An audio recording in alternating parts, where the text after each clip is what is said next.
En fait, il y a eu des politiques différentes en fonction des vidéoclubs sur les rembobinages.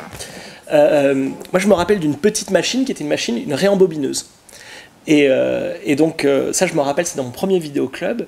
On nous ramenait les films et on pouvait le dire aux gens, mais en fait, on s'en moquait parce qu'on avait notre réembobineuse. Et moi, je sais que j'avais des piles de VHS qui s'accumulaient. Donc, à un moment donné, tu te retrouvais avec un truc qui allait bien plus haut que toi, quoi. Tu te retrouvais devant une espèce de pile comme chez un bibliothécaire.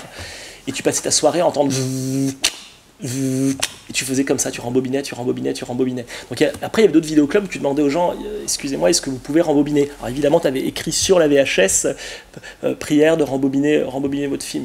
Les gens le faisaient pas. Mais par contre, les gens parfois, ils réembobinaient le film et tu le faisais bien comprendre. Ils disaient, vous avez vu, j'ai rembobiné. Comme ça, donc il y avait une espèce de plaisir d'avoir réembobiné.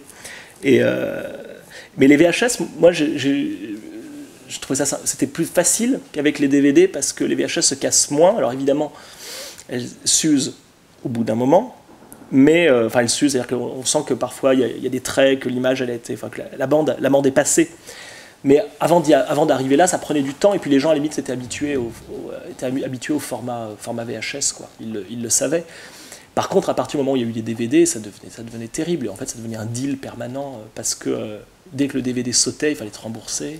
Dès que le DVD était un peu cassé, il fallait constamment vérifier les DVD. Donc, tu n'avais pas besoin de rembobiner les films, mais le temps que tu prenais avant pour rembobiner les films, tu l'utilisais maintenant à vérifier la qualité du film en DVD.